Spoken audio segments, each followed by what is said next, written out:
नमस्कार, मैं श्याम नारायण रंगा रामपुरिया विधि महाविद्यालय की ओर से ऑनलाइन क्लास में आज आपको एलएलबी फर्स्ट ईयर में अनुबंध अधिनियम कॉन्ट्रैक्ट एक्ट के बारे में कुछ जानकारी देना चाहूंगा। देखिए, अनुबंध अनु प्लस बंध दो शब्दों से मिलकर बना है। अनुबंध एक बात के अनुसार बंध जाना, किसी भी बात के अनुसार बंधना। अगर हम सामान्य भाषा में बात करें तो किसी बात के अंदर बंधना उसे अनुबंध कहते हैं। हम दिन प्रतिदिन के व्यवहार में कई तरह के अनुबंध करते हैं, लेकिन हमें इस बात का पता नहीं चलता कि हम कॉन्ट्रैक्ट एक्ट को कहां कहां इम्प्लीमेशन में लाते हैं। देखिए विद्यार्थियों, मेरे साथियों, कि लॉ हमारे आसपास बिखरा हुआ है। हम प्रतिपल प्रतिदिन कई तरह के लॉ से रूबरू होते हैं, लेकिन हम ये देख नहीं पाते, हम ये समझ नहीं पाते कि कौन सा लॉ कब हमारे ऊपर लागू हो रहा है। जहां तक अनुबंध अधिनियम की बात है, हम किताब खरीदते हैं, हम पेन खरीदते हैं, हम मोबाइल खरीदते हैं, कंप्यूटर खरीदते हैं, लैपटॉप खरीदते हैं, जमीन दुकान मकान खरीदते हैं, ये हमें पता है हम खरीद रहे हैं, लेकिन इसमें अनुबंध अधिनियम कहीं ना कहीं लागू हो रहा है, इस बात से हम अनजान हो जाते हैं। तो आज हम बात करेंगे अनुबंध अधिनियम की। इससे पहले मैं आपको एक बात बता देना चाहता हूँ कि हम जो ये अभी लॉ पढ़ रहे हैं, ये मर्केंटाइल लॉ का एक पार्ट है। देखिए, लॉ के कई पार्ट हैं, सिविल लॉ है, फौजदारी कानून है, व्यवसायिक विधियां, जो मर्केंटाइल लॉज है, उस मर्केंटाइल लॉ का एक पार्ट है अनुबंध अधिनियम। कंपनी लॉ भी उसका पार्ट है, लेबर लॉ भी उसका पार्ट है, उसको लेबर लॉज में कई तरह के कानून है। तो ये व्यापार और व्यवसाय से रिलेटेड हमारे जो कानून है उसके बारे में हम बात कर रहे हैं, अनुबंध अधिनियम। अनुबंध अधिनियम की धारा 2H के अनुसार प्रत्येक ऐसा ठहराव जो राजनियम द्वारा प्रवर्तनीय हो अनुबंध कहलाता है। तो सेक्शन 2 में सब तरह की मूलभूत परिभाषाएं अनुबंध अधिनियम में दी गई है। इसका जो 2H कहता है वह अनुबंध की परिभाषा देता है कि प्रत्येक ऐसा ठहराव जो राजनियम द्वारा प्रवर्तनीय हो, या परिवर्तन शब्द नहीं है, प्रवर्तनीय हो, उसे अनुबंध कहते हैं। तो साहब देखिए, इसमें दो तरह की बातें हैं, एक ठहराव, एक राजनियम द्वारा प्रवर्तनीयता। तो हमें पहले ये देखना पड़ेगा कि ठहराव किसे कहते हैं, फिर हम देखेंगे राजनियम द्वारा प्रवर्तनीयता किसे कहते हैं। ठहराव किसी भी बात पर आकर ठहर जाना, किसी भी बात के पर आकर एक दूसरे की बात जहां आकर समाप्त हो जाती है, ठहर जाती है। मैं किसी अपने दोस्त को कहता हूं कि मैं तेरे कल सुबह घर पे खाना खाने आ रहा हूं, वो कहता है ठीक है तुम खाना खाने आ जाओ, तो हमारी बात ठहर गई एक जगह आकर, तो ये ठहराव हो गया। अब इसको अनुबंध अधिनियम में कैसे देखेंगे? तो भारतीय अनुबंध अधिनियम की धारा 2A में कहा गया है कि 2A में तो परिभाषा दी गई है प्रस्ताव की, 2B में स्वीकृति की। ठहराव की परिभाषा है प्रत्येक वचन और वचनों का समूह जो एक दूसरे के लिए प्रतिफल हो, ठहराव कहलाता है। वचन और वचनों का समूह, इसको और गहराई से समझने के लिए मैं आपको बताऊंगा, ठहराव के लिए प्रस्ताव का होना जरूरी है और स्वीकृति का होना जरूरी है। प्रस्ताव प्लस स्वीकृति इज इक्वल टू ठहराव। एक व्यक्ति प्रस्ताव करता है, दूसरा व्यक्ति उसको स्वीकार करता है, तब वो ठहराव बनता है। तो प्रस्ताव की क्या परिभाषा है? तो ठहराव के लिए पहले प्रस्ताव को समझना पड़ेगा। देखिए, हम समझ रहे हैं अनुबंध किसे कहते हैं, तो अनुबंध के लिए ठहराव का होना जरूरी है, ठहराव के लिए प्रस्ताव का होना जरूरी है।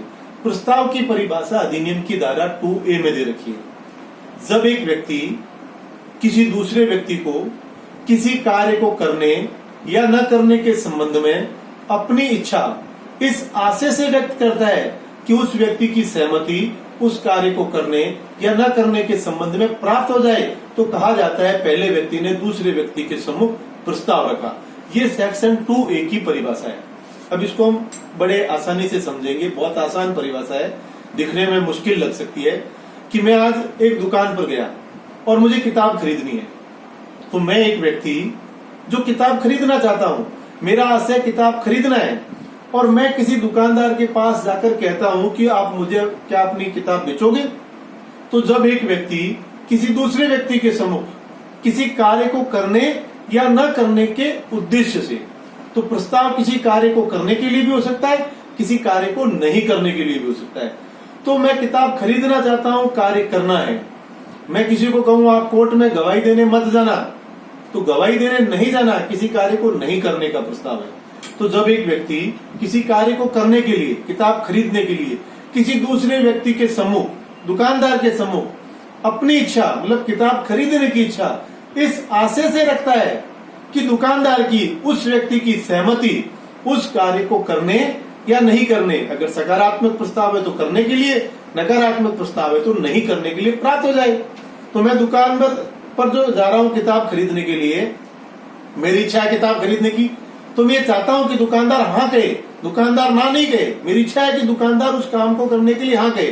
तो जब एक व्यक्ति किसी दूसरे व्यक्ति के सम्मुख किसी कार्य को करने या न करने के उद्देश्य से अपनी इच्छा इस आशय से रखता है कि दुकानदार की सहमति प्राप्त हो जाए, इस आशय से रखता है कि उस व्यक्ति की सहमति उस कार्य को करने या न करने के संबंध में प्राप्त हो जाए, तो कहा जाता है कि पहले व्यक्ति ने दूसरे व्यक्ति के सम्मुख प्रस्ताव रखा।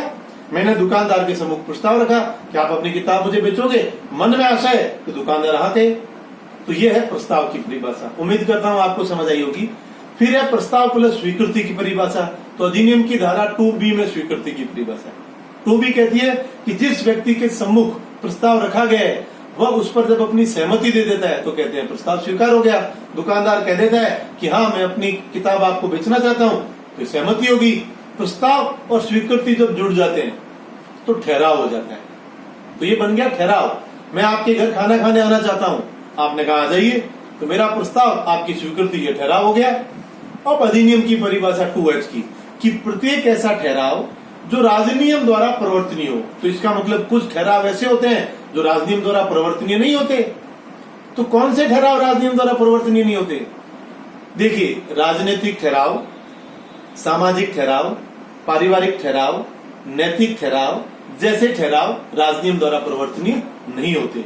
लेकिन हम पढ़ रहे हैं मर्केंटाइल लॉ, व्यवसायिक अधिनियम, तो कुछ व्यवसायिक ठहराव जो राजनियम द्वारा प्रवर्तनीय होते हैं, जिनके पीछे लॉ की फोर्स होती है, इनफोर्सेबल बाय लॉज। एक ठहराव जिसके पीछे लॉ की ताकत है।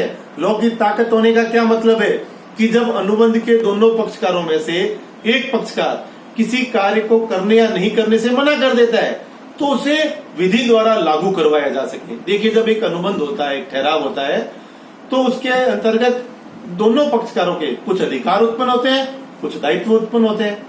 और जब अनुबंध का एक पक्षकार अपने उत्पन्न दायित्वों को पूरा करने से मना कर देता है तो उसे लॉ के द्वारा लागू करवाया जा सके, फोर्सेबल बाय लॉज। तो जो ठहराव फोर्सेबल बाय लॉज है, अनुबंध अधिनियम की धारा 2H क्या कहती है? प्रत्येक ऐसा ठहराव जो राजनियम द्वारा प्रवर्तनीय हो, परिवर्तनीयता मतलब जिसे लॉ के द्वारा लागू करवाया जाना, लॉ की फोर्स होना, प्रवर्तनीय करवा दो, लागू करवा दो, तो ऐसा ठहराव जिसके पीछे लॉ की फोर्स हो उसे अनुबंध कहते हैं। तो अनुबंध के लिए ठहराव प्लस राजनियम द्वारा प्रवर्तनीयता 2H की परिभाषा कंप्लीट हो गई कि प्रत्येक ऐसा ठहराव जो राजनियम द्वारा प्रवर्तनीय हो वो अनुबंध कहलाता है। तो ये हुई अनुबंध की अर्थ और परिभाषा। उम्मीद है कि आपको ये परिभाषा अर्थ समझ में आया होगा।